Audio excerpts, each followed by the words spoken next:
We're going to begin today with our pelvic floor awareness. The pelvic floor has gone through a lot postpartum. It is as equally important to make sure that you have the flexibility as it is to have the strength. Getting a personal assessment is always great to find out for your body whether or not you need to release more or strengthen more, and that is something that can be done with Amelia Foster, our PT at Monarch Pilates. Taking your ball, if you do not have this size ball, you may stack up some pillows high enough that you're up onto your knees. You can also sit onto a larger stability ball, and if you have none of those, you can also sit on the corner of a chair, possibly putting something to make it a little bit softer. If this is an issue for your knees, go ahead and do one of the other variations to be comfortable for your knees. I'm situated right in the middle of the ball, and the nice thing about the ball here is it's going to give you great feedback to your pelvic floor. Muscles respond better with touch, so let your pelvic floor feel the curve of that ball. I want you to squeeze your glutes. Go ahead and tighten everything that you have and just notice how your body pumps up a little bit with that squeeze. And then let that release. It's important to realize the difference between a gluteal butt squeeze versus a pelvic floor contraction. So after you've established what that squeeze is and let it go, let's not do that again. So feeling those glutes soften over the ball, the knees stay slightly relaxed, you're just sort of laying yourself onto that ball. The pelvic floor comes to the pubic bone, the tailbone, and the two sits bones. And you want to really visualize like a trampoline that connects to all of those bones. That trampoline is resting over the ball right now. As we begin to establish a sense of lifting, we're going to use the elevator cue. The bottom floor is the basement, where you're letting yourself curve over that ball. You're not bearing down as if you're going to go to the bathroom, but you're more just letting everything relax. It might feel awkward in your brain to do this because you've been working to hold everything in. And we want to make sure that your brain doesn't get stuck in that constant contracted place, but rather being able to relax. So basement floor is hanging out on the ball. First floor would be lifting to where you're just slightly parallel to the ground. As you begin to establish this first floor, notice how much extra effort you put into this lift, whether you've begun to squeeze the glutes or the hips, or maybe even use your knees to lift up a little bit. As we establish and work higher and higher on your floors, you are going to go to the floor that you're able to maintain just with pelvic floor, not with knees, glutes, hips, or even shoulders. Allowing that pelvic floor to drop to the basement, wrapping over the ball. Sighing as you gently lift up. If your pelvic floor were the trampoline that's connected to all four of those bones, you want the trampoline to be drawing up right in the center, rather than only front, back, or either side. When you release it back down, think of that trampoline being able to spread evenly. So it's not just someone jumping in the middle, but all the fibers are getting to spread open in your release. Lifting up into your floor one, and then seeing if you can go to a floor two. The transverse abdominis, which we'll cover in the next video, should co-contract. It should work together with your pelvic floor. This connection often gets lost as the weakness has come into our body, and so we want to reestablish that connection. When you lift up to your floor two, you should start to feel a little bit of contraction underneath your waistline. Not so much that it's pulling in and taking your spine into a different shape, but simply as if there's a seatbelt that's tightening just low and wide across your waistline. When you release back down to your basement, that seatbelt will loosen a little as well. We're going to lift back up to floor one and then floor two. Another image is that there's a balloon that's in your pelvis, and that balloon is going to deflate evenly. So you're not just pulling in from the front, but there's actually a little bit of a drawing in from the back that works the core muscles in the back. So that balloon is deflating front, back, and a little bit up. The higher you go as you explore floor three, or maybe floor four, you'll start to feel more work from those lower abdominals and your core muscles in the back. needing your full trunk integration to get that pelvic floor strength. Letting it drop back down. We can play with your highest height, so come to whether it's a floor 1, floor 2, or floor 3. Check in if you're using your back muscles, your knees, or your glutes too much. And then let's let it drop just to floor down, 1 floor, and back up. And see if you can find your range here. Understanding the difference between going all the way down and all the way back up. In our exercise, we do want to always go down, making sure that you get that equal distance, spread, flexibility. Because the body often gets into this chronic state of contraction, we don't want to get stuck into that sense of tightness that's always there. It's similar to doing a bicep curl. You wouldn't walk around with your bicep constantly contracted in this state. We need that arm to lengthen out all the way, fully lengthening out that bicep, and then as it contracts back in, it needs to work all the muscle fibers to come back in, rather than just doing a bicep curl and being stuck like this. This is what your pelvic floor would be like if you're constantly holding it up all day. It ends up being less of a service to your strength. We're gonna go into a little trampoline pelvic floor jump action. Just allow your body to naturally go up and down a little bit and avoid wiggling back and forth with your torso. You're driving the movement from your feet, like you're pushing your feet gently into the ground, and you will start to feel just a little bit of hip work. Stay as still as you can, as if you're inside an elevator shaft and there's no movement to go forward, back, side to side. And then put your focus into your landing. So when you land, as if you're landing on a trampoline, and if you have one at home, I recommend trying this to build up this strength. I don't want you lifting on the land. It's counterintuitive and counterproductive for your strength, making it harder to hold it in.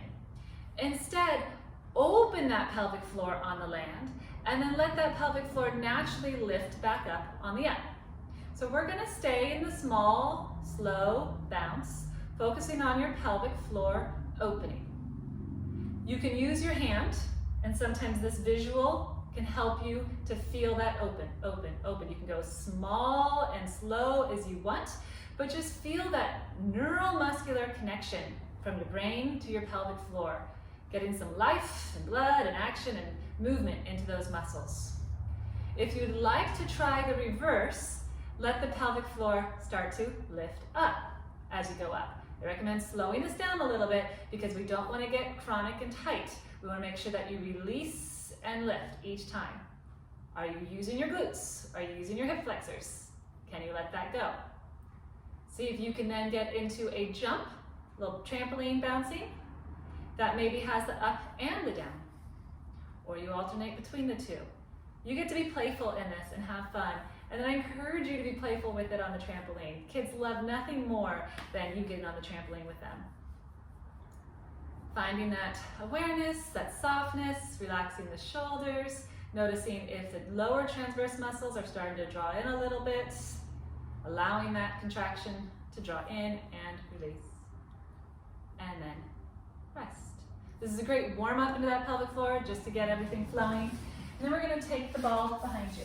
If you don't have a ball here, you can lean against the couch, find something just to give yourself a little upright position. We're going to take the feet nice and wide, holding on to your legs, placing your hands either under your shins or the backs of your thighs. Opening the legs out is going to help find more pelvic floor. So really just let everything be as wide as you can. Imagine that ball in contact with your pelvic floor, so there's more of an ability to let it relax. We're going to go to the basement.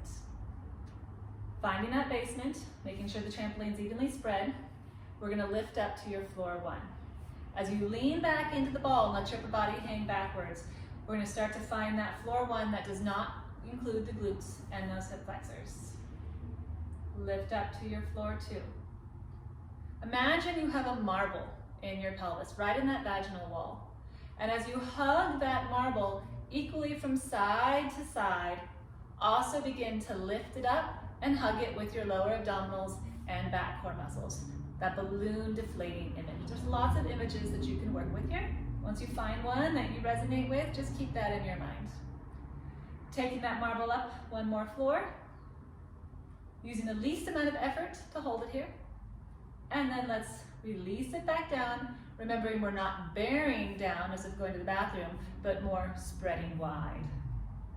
Lean back into the ball, lengthen through your spine. Let your feet gently push away from you. Feel stability in your feet. Drawing up to your first floor, and your second floor, and your third floor. This exercise is also great prenatal as it prepares that pelvic floor for the ability to strengthen and release. And let go. And lifting up to the first floor, and the second floor. Staying at that point if that's good for you, or going to your third floor. Holding it there for a moment and releasing. If you do not feel physically any movement, that is okay. You're still building that relationship with your brain, and so the muscles will start to understand what you're asking them to do. So just keep telling yourself and talking through, moving up through the floors, and then letting it release. Taking the medium-sized ball away, we're going to pull out our monarch balls. And this is where, if you do not have this set of balls, you can roll up a towel, a yoga mat, something that's going to put your pelvis a little bit higher. It's easier to find that pelvic floor when the pelvis is up into just a little bit of a tilt.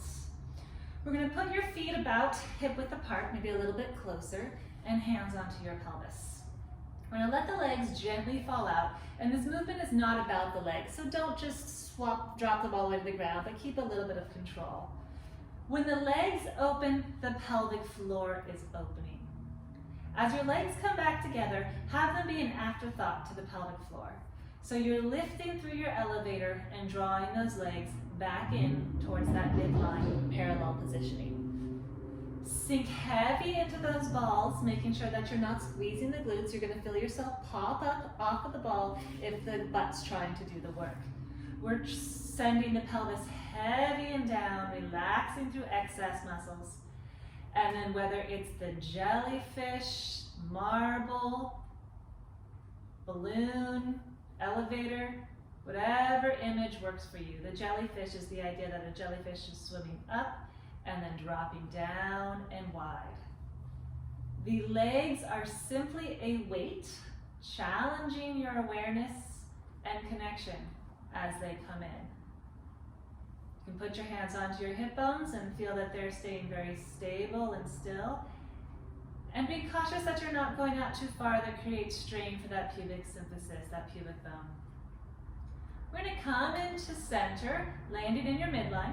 Firmly connect your big toes so that those legs are stable. Open only your left side, just a couple of inches. And bring it back in. We're going to stay with that left side moving. Now we've taken those two marbles that are in the pelvic floor, and the one marble, and we divided it into two. The right side is going to stay contracted and stable. The left side is going to roll out to the left and back in. Your right hip bone needs to stay still. So as you put your hands onto the hip bones, be sure that right hip bone's not lifting up towards the ceiling to go with the left leg.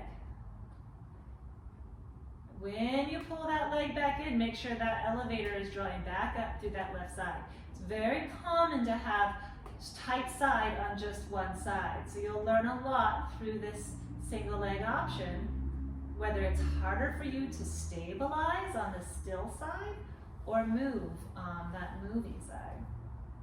Let's switch legs. Plant the left leg into parallel, big toe down and into the ground. Open that right side, letting the pelvic floor expand, and then draw the pelvic floor back in. What are your gripping strategies? Do you want to tighten your glutes? Do you want to use your shoulders? Do you want to squeeze at those hip flexors? Soften through those gripping mechanisms so that you can find that true pelvic floor awareness. As the marble on the right widens out to the right, the left marble stays contracted. And as they draw back in towards center, both can recontract into one. Relax the shoulders onto the ground. Slowly moving and drawing to center. Leaving your legs in center, parallel feet. We're going to go into a pelvic tilt. In this pelvic tilt, you may do it wrong once, where you do squeeze the butt and you feel that pubic bone really just thrust up towards the ceiling. We're going to change the strategy by imagining that your sacrum is on a conveyor belt, and that sacrum is being drawn towards your feet. So it's more the back elongating to let your pelvis move than working the front muscles. As you drop into your neutral, make sure that pubic bone gets to stretch all the way back out. Your feet and your connection to the floor are going to help as a counter contraction, kind of like a bow and arrow. As the feet and the inner thighs reach long and connected, the pelvic floor jellyfish marble elevator draws up, allowing the pelvis to move. It's a bit smaller of a movement that you may be used to. It's a little more integrated, and it's working in a deeper place of that pelvis rather than over gripping through the accessory superficial muscles. You can imagine pushing your head towards the wall behind you, softening through the shoulders, and noticing what different muscles you can use to create this movement. Maybe it's just the sense of undoing, but keep that mind working on your marble drawing up, elevator drawing up, giving that pelvic floor to participate in every exercise that we do. One more, soften the ribs and the shoulders, and lift up. Releasing down, taking the balls away, and coming up. Try to just come to a kneeling position here. Stacking your spine directly over your pelvis. Again, if this is uncomfortable, your knees, feel free to come up to standing. Allowing the weight of your pelvis to drop down and heavy as you place your rib cage over the center of your pelvis. See if you can find that jellyfish awareness, elevator lift in just an upright position. When you take it to standing, be aware of how your feet dropping into the floor, giving you a solid foundation, can actually make it easier for that pelvic floor to come to life. Avoid walking around thinking just the pelvic floor, like we spoke of that bicep contraction, and more about the flow of the muscles. As you align your body and think of being tall, the pelvic floor will more naturally begin to engage and reconnect into your strength. So alignment, length, and ease is first, and then that awareness with a little extra effort to maintain that pelvic floor.